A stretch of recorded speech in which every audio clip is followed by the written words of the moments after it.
So this is the approach that I took.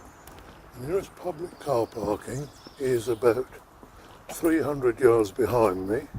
There is other car parking about, again, 300 to 400 yards away.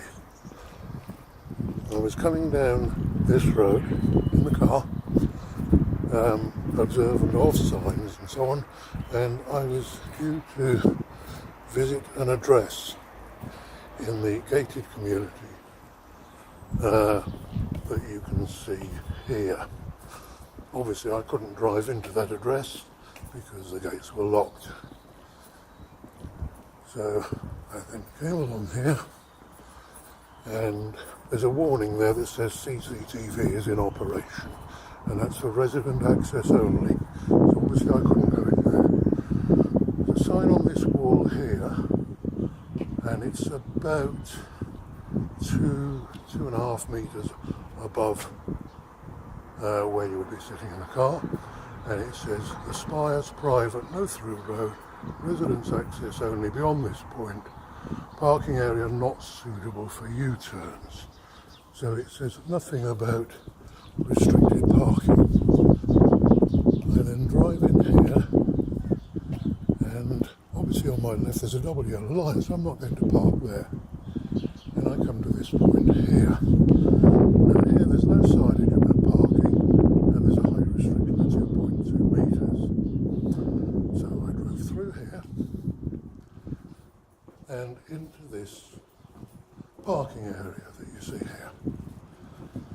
And there was probably fewer cars in there at the time than there are now. So out of about 25-30 parking spaces, less than half of them, probably about a third of them, were occupied. Now here, around here, there are no signs restricting parking. The bays are numbered, but there's nothing there to say that parking is restricted. The only sign here is one that says refuse to be contained within wheelie bins only, strictly no dumping, breakdown or cardboard. And that's that sign that we're looking at there. There are no other signs attached to any walls, any posts or anything. There are one or two bays that have metal bits in them that obviously stop parking there, and obviously you would respect that. But again, there are no signs here anywhere showing that parking is restricted to residents only. Also, just out of interest, there is no parking for visitors.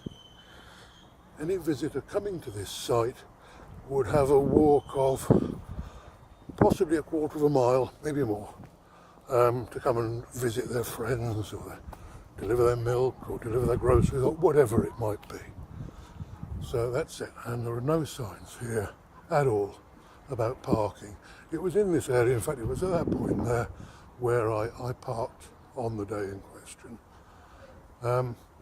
Having found the ticket, I then went to leave the car park, and I came down here, and ahead of me, behind, at the time I think there were about 4 parked cars in that area, behind the yellow line there is a sign there which says private property, CCTV in operation, and terms of parking without permission, and the following fees apply. The assumption is that as this is an enclosed area of probably about 5 metres wide by 3 metres deep, and with a WL line in front of it, that sign relates to that particular area. There is no other signage around. So there you have it. You know, there's no signage, despite what the leaflet says, what the parking charge says. There is no signage restricting access, restricting parking, or advising on the cost of parking within vision within that car park area. that is the evidence that I would offer at court if required. Thank you.